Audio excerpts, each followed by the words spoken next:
Bismillahirrahmanirrahim. Innal hamdalillah nahmaduhu wa nasta'inuhu wa nastaghfiruh wa na'udzu billahi min shururi anfusina wa min sayyiati a'malina may yahdihillah fala mudhillalah wa may yudlil fala hadiyalah.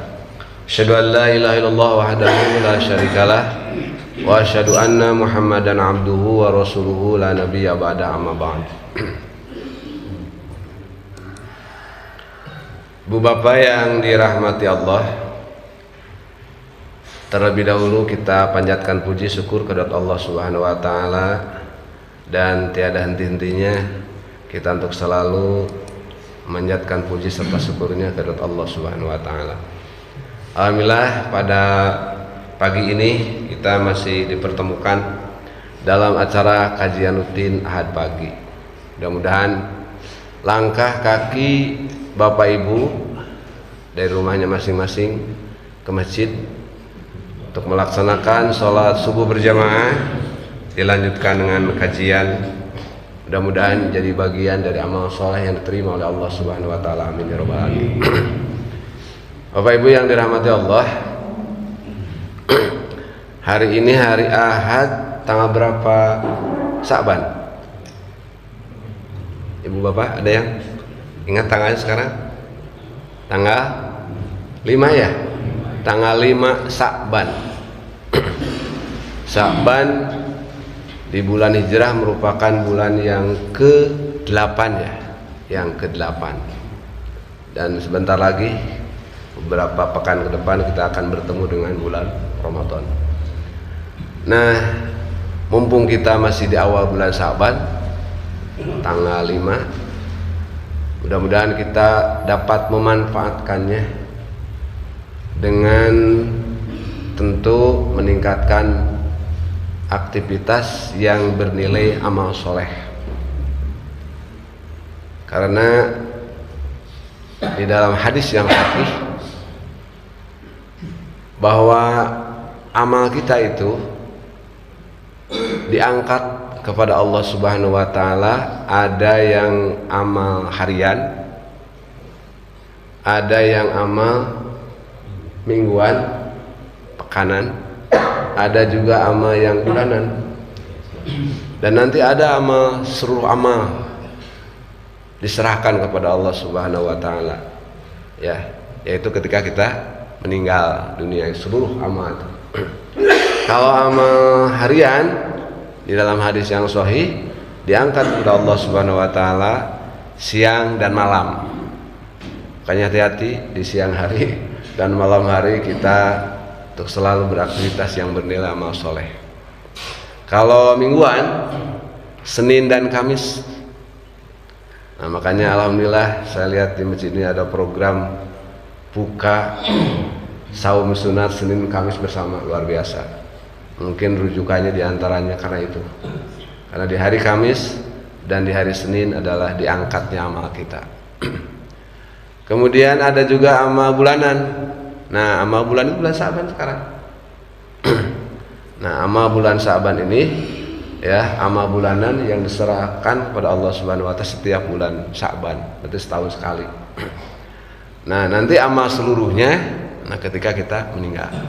Nah, itulah keterangan hadis yang sahih. Kenapa saya katakan tadi sahih? Karena ada hadis-hadis yang dhaif, bahkan ada yang hadis maudhu terkait dengan bulan Sa'ban. Di antaranya yang saya ketahui, mungkin nanti harus kajian khusus ya, banyak hadisnya. Saya satu aja yang sering disampaikan banyak orang, terutama para ustadz, para penceramah, mungkin dia tidak merujuk. Terlepas boleh tidaknya membaca itu, doa yang sering kita dengar, Allahumma Sa'bana wa Rajaba wa Sa'bana wa Ramadan, ya. Apa doanya itu? Barangkali beberapa itu ternyata saya katakan terlepas dari boleh tidak membaca doa itu, terlepas dari boleh tidaknya. Tapi yang pasti hadis itu ada di dalam hadis riwayat Ibnu Hibban, dan ternyata hadis itu menurut, bukan menurut saya, menurut para ahli pengkaji hadis, analisis hadis, di antaranya pakar hadis yang sangat populer dan luar biasa, yaitu Nasiruddin Albani, yang banyak mengarang tentang perhadisan, termasuk hadis-hadis sahih, hadis-hadis dhaif. Nah, hadis-hadis maudhu. Nah, dia mengatakan bahwa hadis tersebut adalah dhaif. Ya sekali lagi, terlepas dari boleh tidaknya membaca itu, yang Bapak Ibu mungkin saja bisa paham. Ya, warojaba wasabana gitu ya. Sering itu disampaikan para ustadz ya kalau kalau ceramah, apalagi di bulan ini, di bulan Sa'ban. Nah, mudah-mudahan ini sebagai pengetahuan saja. Mungkin nanti tahrijnya secara khusus, kenapa dhaif, kenapa maudhu, itu harus ditahrij secara khusus dan memerlukan waktu. Dan masih banyak hadis-hadis dhaif. Nah, menurut hadis yang sahih yang tadi yang saya ketahui, amal diangkat harian Senin dan Kamis, malam dan siang, mingguan Senin dan Kamis, bulanan setiap 1 bulan, setahun sekali tentunya, yaitu bulan Sa'ban. Nah, mudah-mudahan dengan keterangan-keterangan yang hadis tersebut tentang kemuliaan bulan Sa'ban, kita dapat memanfaatkannya terus dengan aktivitas yang beramal soleh. Salah satunya kajian ini.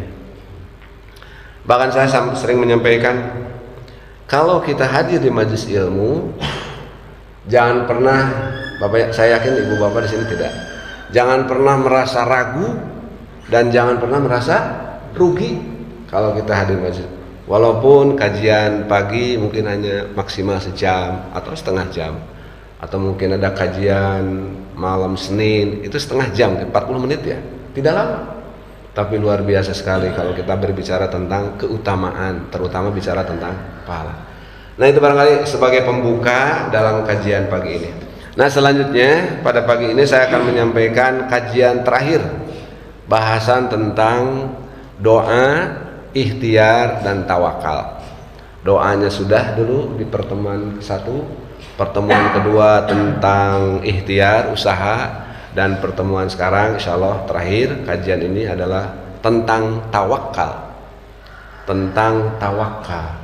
Ya, saya katakan bahwa 3 hal ini, doa, ikhtiar, tawakal, itu jangan sampai lepas dari genggaman kita dalam menjalani hidup ini.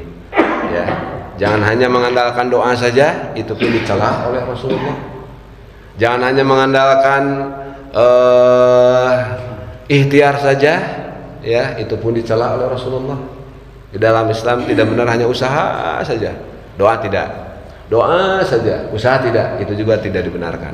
Yang paling benar adalah yang sesuai dengan tuntunan Islam, yaitu selain usaha tentu doa. Dan selepas dari usaha dan doa itu tentu ada keberhasilan yang diinginkan. Nah, ketika berhasil, apa yang diucapkan? Syukur. Ya, syukur dengan beberapa penjelasannya. Ketika kita ada masalah, nah di situ ini yang seringkali kita tidak menerima terhadap qadar Allah. Itu apa? Yaitu kita tawakal, menyerah diri. Setelah usaha dan kita serahkan kepada Allah sepenuhnya. Allah yang lebih tahu tentang hal yang terbaik buat kita. Tugas kita hanya usaha dan doa, baru tawakal kepada Allah. Nah, kita coba lebih jauh, kita akan bahas tentang tawakal.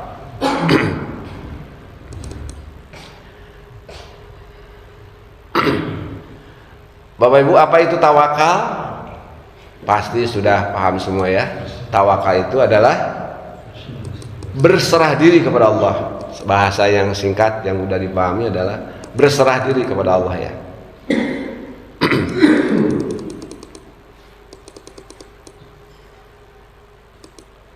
Nah, berserah diri kepada Allah setelah tadi usaha dan berdoa. Namun sebelum membahas lebih jauh, ini ada slide yang belum tersampaikan, terakhir satu slide terkait dengan ikhtiar.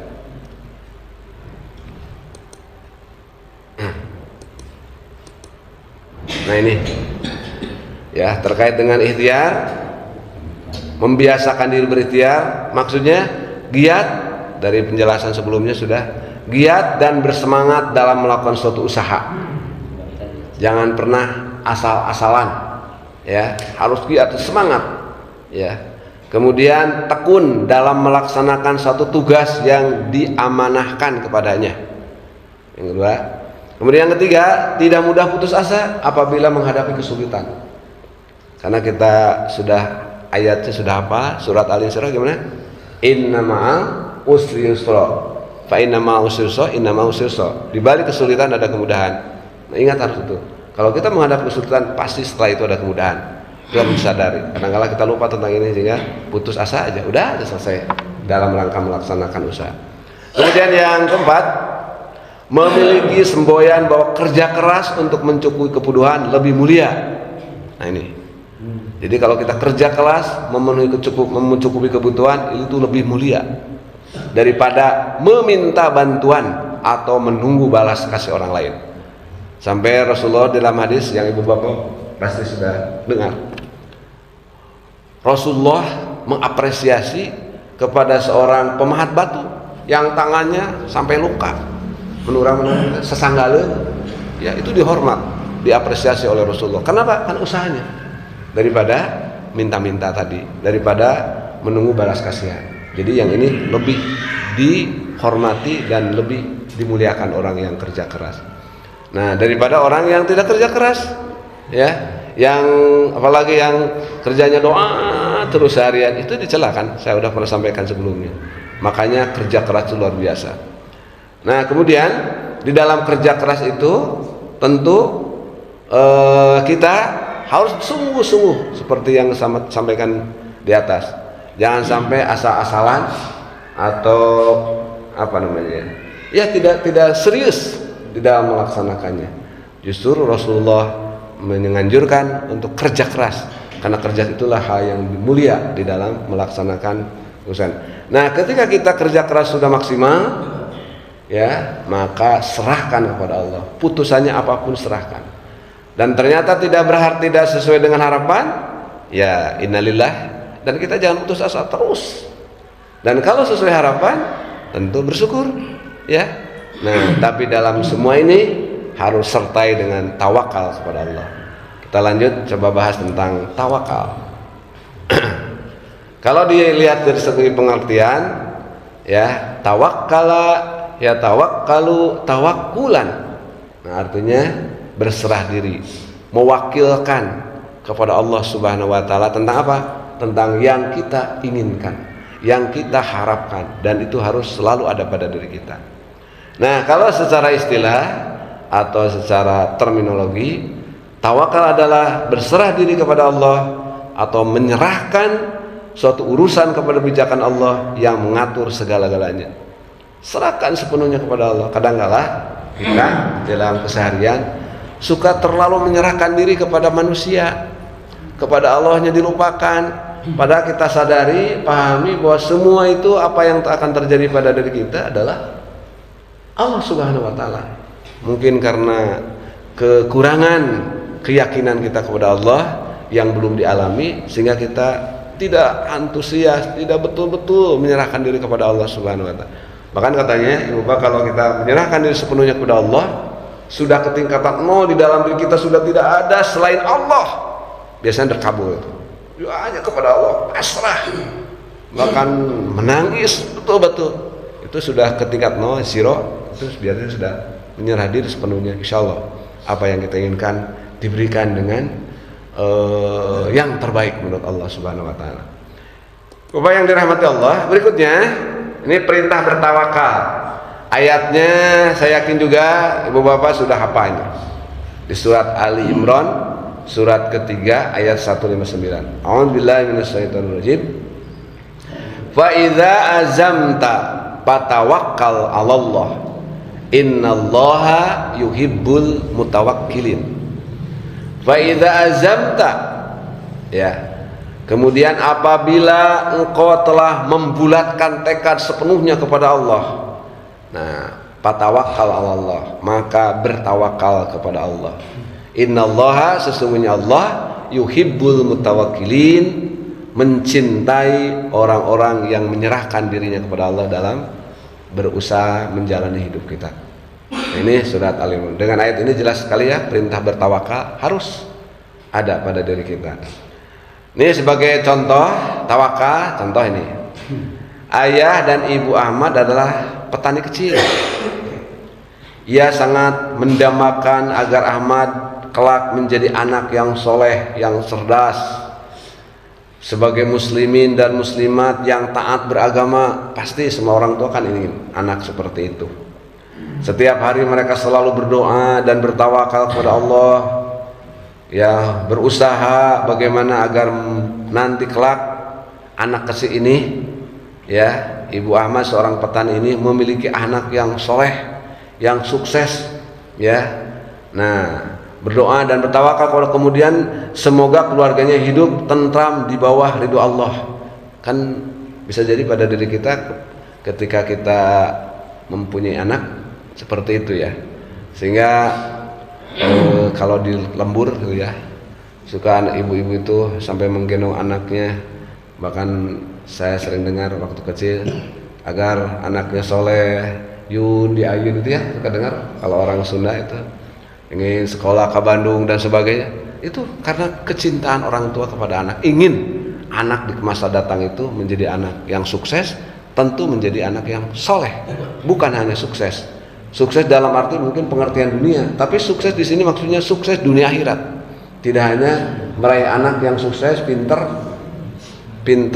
cager, ya tapi tidak bager, gitu kan, itu kurang bagus. Yang harusnya kita memiliki anak pinter, cager, bager, teu kabalinger, gitu. Nah ini yang diharapkan kita. Sebanyak apapun harta kita, kalau kita memiliki anak yang tidak bager, nanti akan jadi malapetaka. Kita dengarkan di TV orang yang luar biasa kayanya sampai miliaran, gimana? Karena tidak bager anaknya melakukan sesuatu yang tidak benar, akhirnya menjadi masalah, ya, dengan bisa sampai harta yang banyak itu bisa habis nanti dengan menunjukkan kemewahan dan sebagainya. Nah kita tidak ingin anak seperti itu, walaupun kita menjadi orang yang hartanya luar biasa ya. Nah tapi kita anak yang soleh itu yang diinginkan oleh kita, akan menjadi investasi bagi diri kita, orang tuanya, tidak hanya di dunia tapi di akhirat kelak. Nah berikutnya ibu bapak yang dirahmati Allah. Nah dalil lain ya, selain ayat yang sudah populer tadi, ada dalil lain ya. Ini di Quran surat At-Taubah ayat 51, yang artinya nanti ibu bapak bisa dilihat di At-Taubah ayat 51. Kemudian juga di hadis muttafaq alaih hadisnya. Kalau tingkatan muttafaq alaih itu sudah tingkatan yang paling tinggi hadis ya.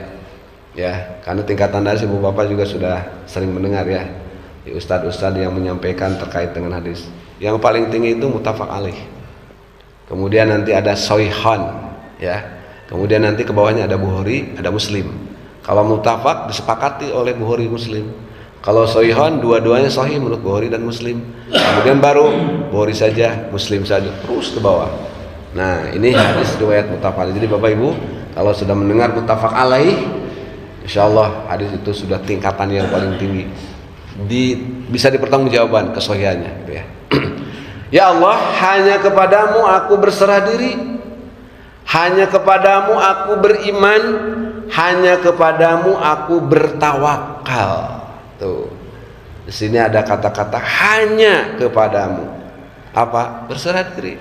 Jangan ke makhluk. Makhluk ada batasnya. Kemudian makhluknya kadang kalau sering jadi bosan makhluk ya. Kalau minta ke makhluk kan gitu. Nah, kemudian juga hanya kepadamu aku beriman. Iya. Kita tidak boleh beriman kepada selain Allah, nanti akan jadi masalah. Dan tentunya yang terakhir hanya kepada Allah kita bertawakal. Itu di dalam hadis yang sahih. Kemudian juga ada hadis riwayat Hakim. Di dalam Hakim ini artinya jika kamu benar-benar bertawakal kepada Allah, pastilah Allah akan memberikan rizki kepadamu. Ya, ini janji Allah ya di dalam hadis Rasulullah SAW yang diibaratkan oleh Ibnu Al-Hakim. Sebagai mana Allah telah memberikan rizki kepada burung. Burung pergi dengan perut kosong dan kembali ke sarangnya dengan perut penuh makanan. Padahal kita tahu burung nggak diberi akal ya, hanya insting saja, goriza. Dia pergi pagi-pagi dengan bermodalkan sayap, terbang kemana nggak tahu. Ya, anaknya ditinggal. Pulang membawa makanan untuk anak. Itu burung. Ya, masa manusia tidak seperti itu ya? Manusia yang sudah diberikan oleh Allah kemuliaan dengan apanya? Salah satunya dengan akalnya. Jadi yang penting bagi kita berangkat dari rumah untuk berusaha. Tentu saya yang sudah sudah di apa? Sudah ada tujuannya, bukan hanya jalan-jalan tabarruku yang tujuannya hanya meminta-minta, bukan. Tapi kita niat berangkat, ya Allah pasti bukan rezeki. Nah, kalau kita yakin dipastikan. Ya, ingat burung saja yang tidak diberikan akal, hanya diberikan insting, gurijah, dia pergi pagi-pagi hanya bermodalkan 2 sayap, pulang membawa rezeki untuk anaknya. Apalagi kita. Jadi jangan kita khawatir tentang rezeki yang diberikan Allah. Asal kita berusaha berangkat. Makanya ya saya suka kasihan gitu ya, anak-anak muda yang muda ya, kalau kita sudah berusia ya kita sudah arahnya ke akhirat ya. Kalau anak-anak muda ini yang masih punya kemampuan, punya talenta, masih diam di rumah, nggak ada kerjaan, kerjanya main HP, game. Padahal dia sudah dewasa, tidak mungkin itu. Insya Allah anak-anak kita tidak seperti itu ya, karena sudah diberikan modal untuk terus bergema. Makanya warisan yang paling utama orang tua kepada anak ilmu, ya. Nah, kan ada juga orang tua yang tidak memberikan ilmu, ya. Terus aja diberikan harta, kalau tak ada ilmu gimana nantinya? Ya, jadi ilmu warisan yang baik. Walaupun nanti pas kita meninggal sudah tidak ada harta warisan, udah habis pakai menyekolahkan anak, biaya anaknya banyak, harta sedikit, dengan berusaha semaksimal mungkin. Ketika meninggal sudah tidak meninggalkan warisan. Luar biasa, anaknya sukses dan memiliki ilmu. Tidak hanya sukses, solehah, luar biasa. Daripada kita meninggal, anak tidak berikan modal ilmu, ya, karena keilmuan itu akan melangkah kepada kesolehan. Tak ada kesolehan kalau tanpa ilmu. Walau bagaimanapun ilmu harus tetap diraih.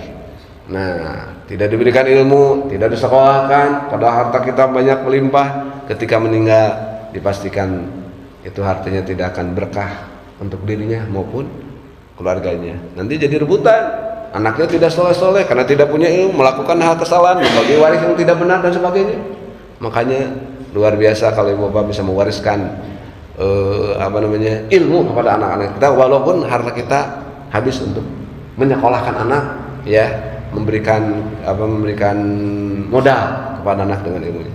Nah, jadi luar biasa sekali ini dalil-dalil lain terkait dengan kita harus berserah diri, bertawakal kepada Allah Subhanahu wa taala.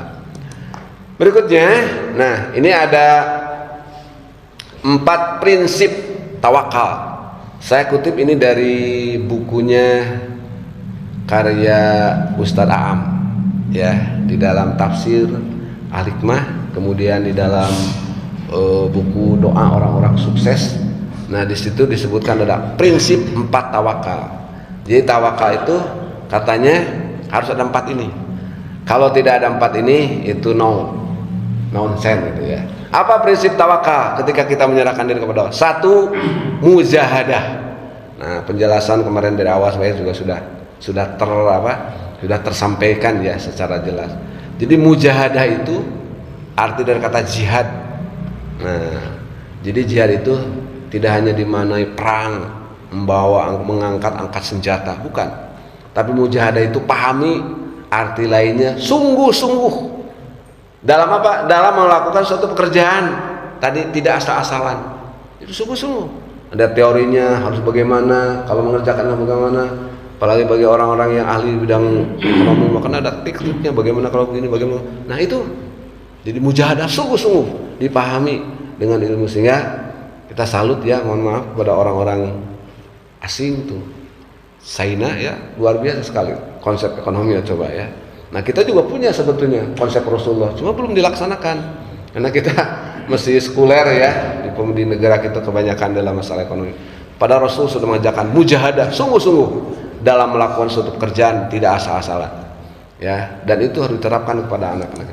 Kemudian yang kedua apa? Doa. Sudah sebelumnya, walaupun sudah melakukan mujahadah, kita pun tetap harus berdoa memohon kepada Allah terhadap apa yang mau kita lakukan agar ada perlindungannya.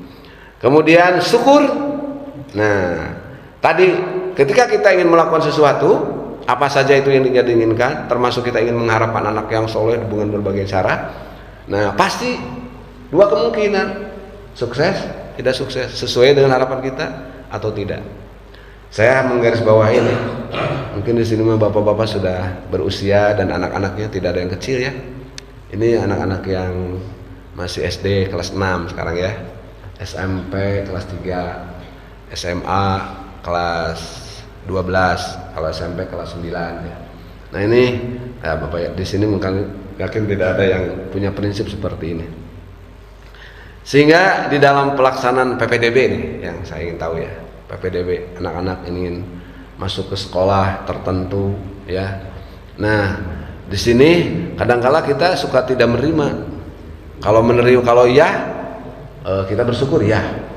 Kalau tidak keterima, nah ini kadangkala saya perhatikan itu terutama anak-anak yang SD, SMP, orang tua yang inginnya itu. Karena mungkin bagus sih tadinya sekolahnya kalau di sini nanti akan bagaimana pergaulannya dan sebagainya, yang sudah sekolah ini akan dan sebagainya itu ya. Itu wajar seorang bagi orang tua seperti itu. Nah, ini kadang-kala yang suka lupa, tapi tidak semua orang tua. Setelah kita berusaha, berdoa dengan kemampuan anak, kemudian dimasukkan ke sekolah tertentu, walaupun jauh dari rumah karena punya talenta, tapi tidak keterima. Ya. Nah, ini yang harus kita sadari. Yakinkan setelah kita usaha doa, anak kita masuk ternyata ke sekolah A, harusnya ke sekolah B. Yakinkan sekolah A ini yang terbaik. Padahal kita ingin ke sekolah B. Atau kita ingin ke sekolah A tapi masuk ke sekolah B. Yakinkan di sekolah B ini yang terbaik menurut Allah. Kalau kita sudah berusaha dan berdoa. Jangan terus pikir, wah, ya saya ketemu sini, wah terus jangan pugu dan sebagainya sampai melakukan uang dalam istilah ingin masuk dengan mengeluarkan uang yang tidak benar gitu ya, melakukan langkah dan nah itu yang kurang pas. Serahkan bahwa ini yang terbaik. Saya punya cerita di sekolah ya, kalau sudah disampaikan diulang kembali biar ibu bapak yakin akan usaha dan doa kita.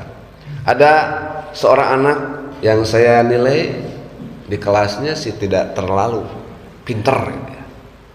Apalagi waktu itu masih ada ujian nasional ya, rajin anaknya itu. Kemudian setelah dia berusaha, orang tuanya, anaknya mungkin ternyata nilainya pas-pasan, tidak bisa masuk ke sekolah yang diinginkan ya. Nah tidak masuk, bahkan di situ hanya 0, lah. Dan dulu ada nilai UN ya, 0, bedanya itu.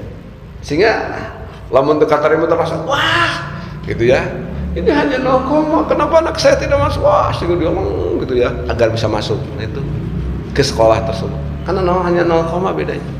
Nah itu biasanya yang capeknya, yang riwahnya ibu bapaknya. Anaknya mah biasa-biasa aja, tenang ya, masih orang tuanya. Nah setelah itu, nah karena anak ini ya yang punya kelebihannya, dia rajin, dia tidak masuk ke sekolah tertentu dan dia masuknya ke pilihan kedua. Dan pilihan kedua itu bukan sekolah yang waktu itu masih terkenal dengan sekolah favorit dan tidak favorit. Sekarang sudah tidak ada. Sekarang udah zonasi. Di sekolah itu sudah gabungan ya. Sampai di sekolah saya yang biasa 1, 2 itu sampai ada 50 sekolah yang anak-anak yang zonasi lebih 50% kan sekarang. Terus itu nasional kan, bukan hanya Kota Bandung saja, punya hanya Jawa Barat saja. Kemudian yang tidak mampunya luar biasa banyaknya, dan banyak ingin karena ada diberikan aturan oleh pemerintah, sehingga di sekolah itu sekarang sudah tidak seperti dulu lagi ya, dan perlu kerja keras. Kalau dulu kan anak-anak yang masuk itu punya potensinya luar biasa, di atas rata-rata ininya.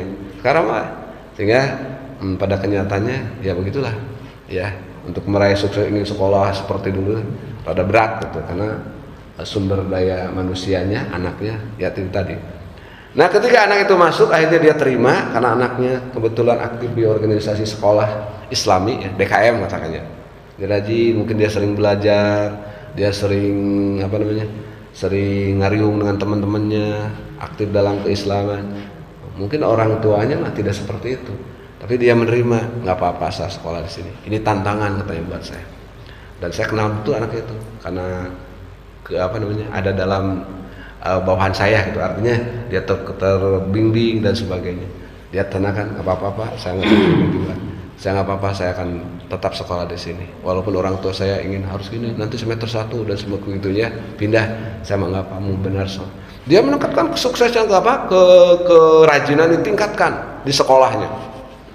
Dan dia harapannya biasanya orang tua tertentu ya dulu, karena mungkin berbeda Kalau saya yang sekolah ini pasti ke sini larinya, ke sini pasti ke sini gitu kan, biasa gitu orang tua dulu.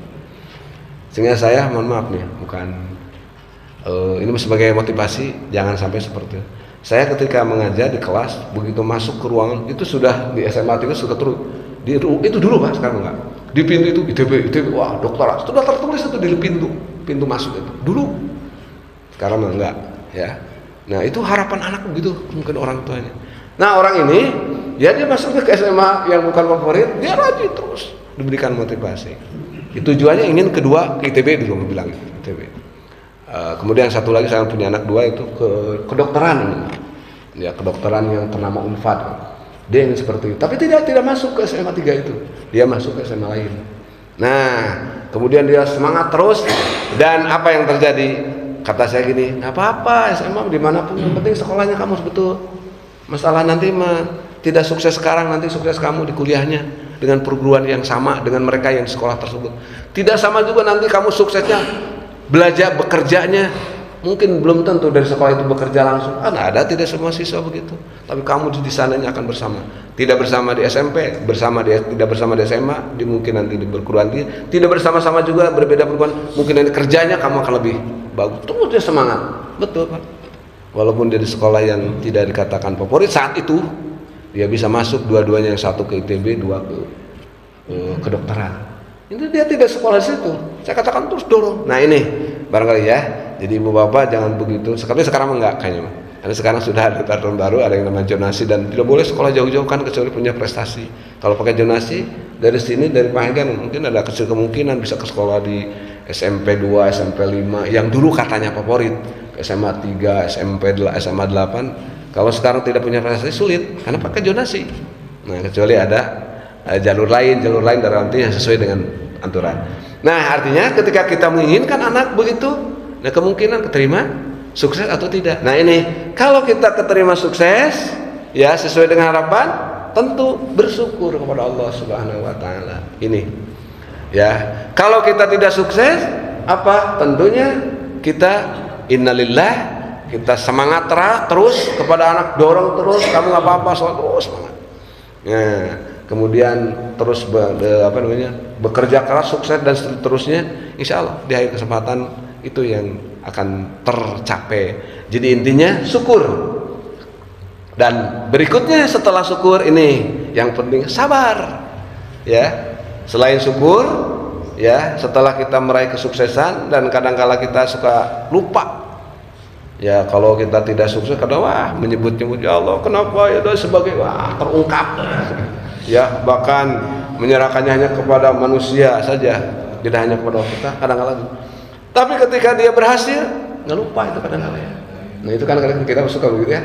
Kalau sukses kita kurang memperhatikan, tapi kalau tidak sukses kadang terus mengungkapkan sesuatu. Nah itu tidak benar. Harusnya sukses apa yang kita harapkan setelah usaha dan doa, dengan mujahadah, dengan doa dan seterusnya, kita bersyukur kepada Allah Subhanahu Wa Taala. Dan ketika kita tidak sukses, tidak sesuai dengan harapan, ya maka tentunya kita harus bertawakal, menyerahkan, dan yakinkan bahwa itu yang terbaik. Sabar ini perlu sekali dalam menghadapi kesuksesan. Tahan uji menghadapi berbagai cobaan, termasuk hasil tidak memuaskan, gagal. Sabar bukan berarti diam, ya. Kadang-kala kita memahami sabar diam. Kemudian lagi sabar itu kadang-kala ada yang memahami sabar mah ada ujungnya. Enggak benar. Sabar nggak boleh ada ujungnya. Kamu sabar mah. Surat Ali Imran di ayat terakhir, ayat 200 ya. Ya ayyuhalladzina amanu sabiru, bersabar. Itu bersabarlah, kuatkan. La'allakum turhamun. Nah, ini menunjukkan bahwa kita harus sabar, tidak ada ujungnya sabar. Jadi lepat upamanya aya di antara orang masuknya rios, orang Sunda misalnya. Udah sabar mah ya aya akhirnya, enggak ada. Sabar mah tidak ada akhir, terus ujung. Nah, ini ya, jadi ada mujahadah, ada doa, ada syukur, ada sabar di dalam menjalaninya. Itu yang harus ada dalam tawakal atau prinsip tawakal. Nah jadi ini pesimis no, optimis yes, ya sesuai. Kemudian berikutnya manfaat ikhtiar dan tawakal. Satu, seorang akan lebih berani melakukan sebagai usaha, punya kekuatan. Kemudian yang kedua, tidak akan terjadi saling menyalahkan jika terjadi sebuah kegagalan. Nah, kadang-kala terjadi ini dalam sebuah rumah tangga ibu bapak.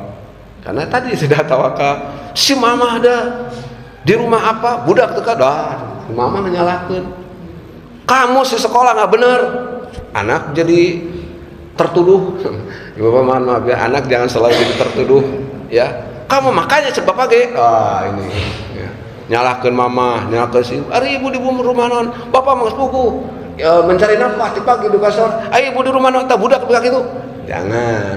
Anak jadi tertuduh, mamahnya disalahkan. Pada bapak itu ini, ya yang kita sering lupa. Termasuk saya juga mungkin ya dulu waktu anak kecil. Kadang-kadang diarahkan ke ibunya, ya. Dikira cenah ayah peribahasa keur makan mah bapana. Bagaimana ker di rumah mah budak supaya soleh, ibu nak salah itu. Ibu di Quran ada satu surat yang namanya surat apa? Luqman. Luqman laki-laki perempuan? Laki-laki dong perempuan. Ya coba di ayat Quran surat Luqman baca ayat 13 ya Pak Ji. 13 juga 19 di atas itu. Mereka ya bunayya, wahai anak, siapa yang berkata begitu? Bapak bukan ibu. Jadi mohon maaf nih Bapak ya, termasuk saya mengingatkan. Jangan menyalahkan kepada ibu. Tertuduh anak terus kalau tidak sesuai dengan harapan kita. Nah padahal bapak harus punya, justru bapak yang punya. Jangan hanya mengandalkan, hanya berpikir saya harus nafkah saja. Enggak, itu ayat itu surat Luqman ayat itu selalu menjadi rujukan dalam pendidikan Islam. Bahkan ada buku namanya At-Tarbiyatul Islam lil Aulad, karyanya Nasi Ulwan. Itu ternyata siapa yang punya tanggung jawab segalanya? Bapak. Tidak hanya memberi nafkah. Nah ini kadang-kadang bapak suka lupa ya, bapak udah tes arageng putuin mararit kan ya. Jangan sampai anak usia SD ya TK sampai SD tidak mengenal bapaknya, dalam arti penaknya malam budak terus tidur ya, berangkat anak masih tidur.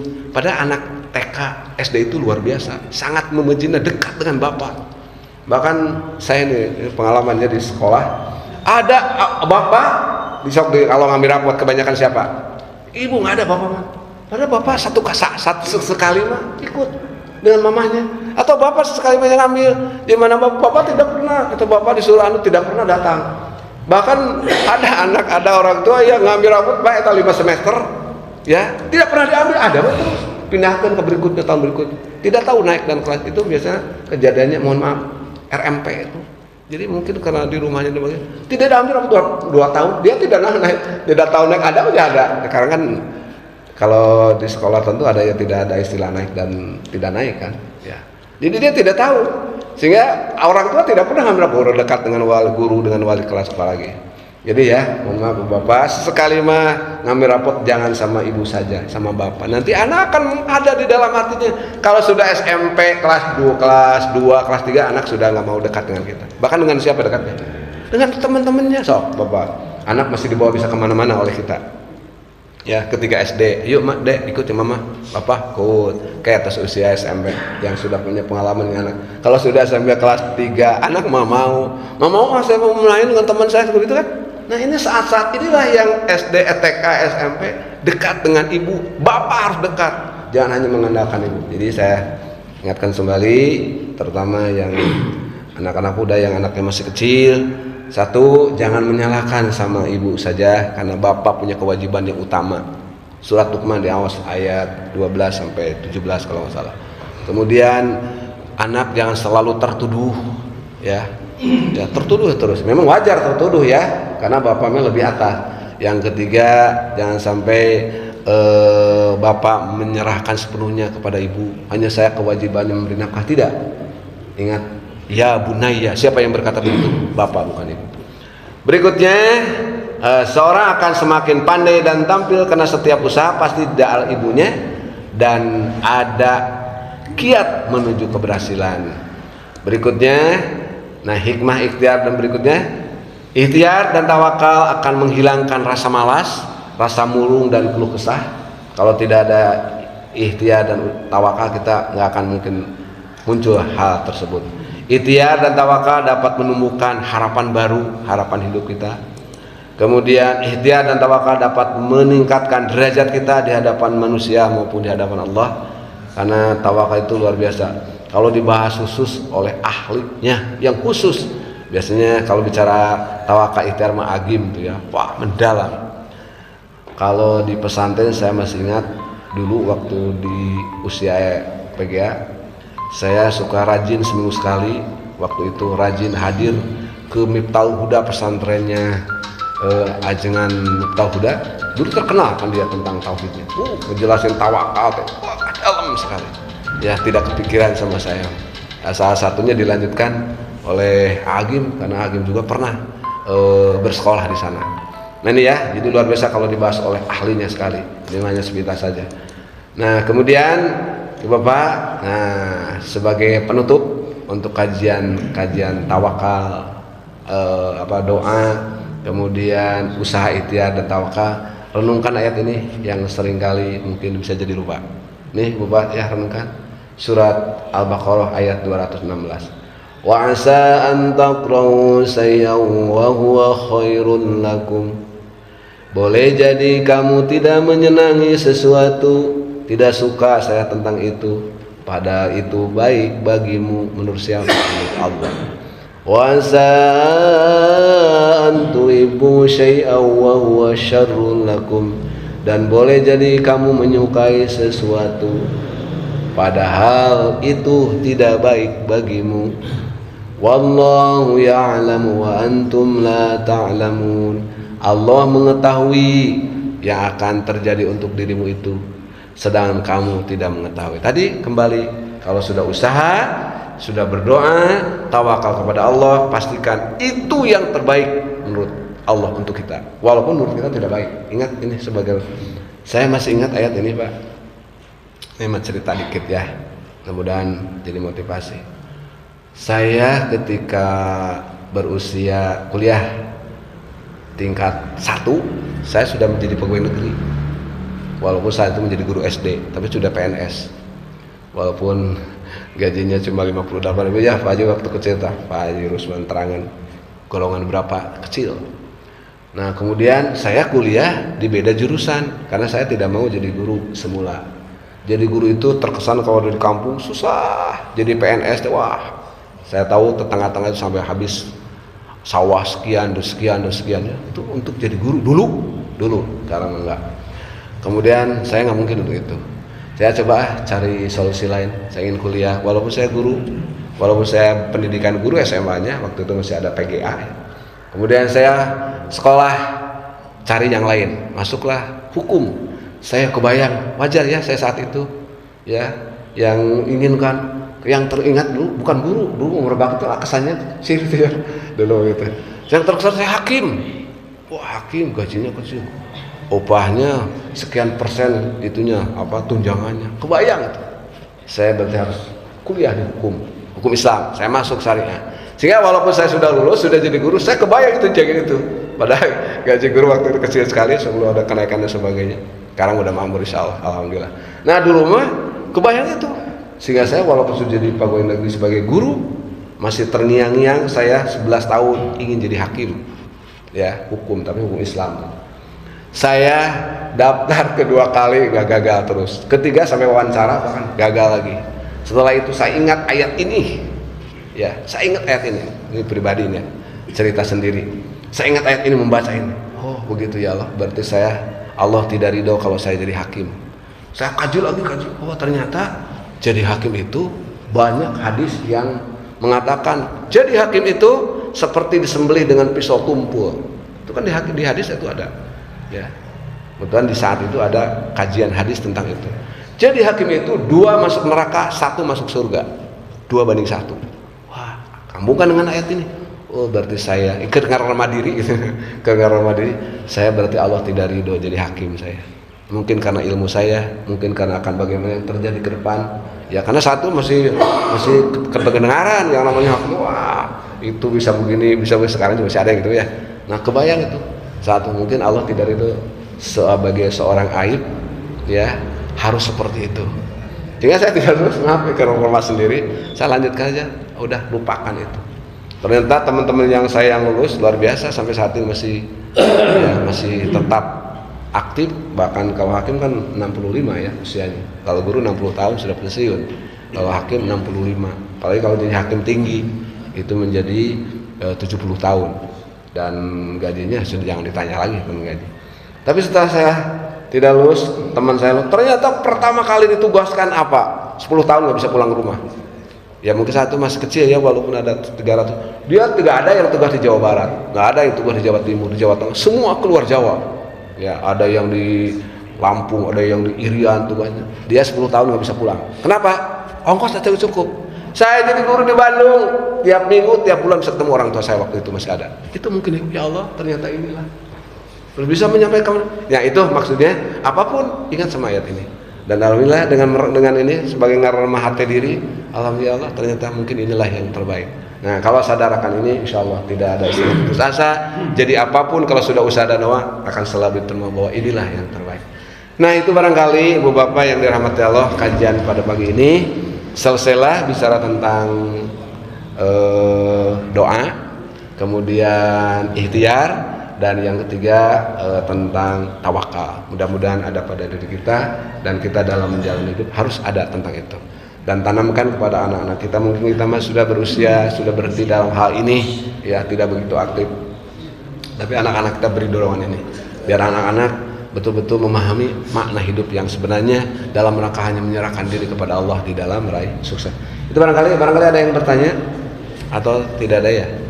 Dan ini mah kajian saja, yang penting diamalkan, diingatkan dalam. Ya kalau tidak ada, alhamdulillah kita jangan dipaksakan itu ya mah. Maka selang akhiri doa mudah-mudahan kegiatan ini selalu kita hadir dalam majelis ilmu dan mudah-mudahan meraih hikmah dan banyak ilmu yang didapat. Untuk itu marilah kita akhiri dengan doa kafaratul majelis. Bismillahirrahmanirrahim. Subhanakallahumma wa bihamdika asyhadu an la ilaha illa anta astaghfiruka wa atubu ilaik. Terima kasih atas perhatiannya. Mohon maaf kalau ada khilafan. Billahi taufiq wal hidayah. Assalamualaikum warahmatullahi wabarakatuh.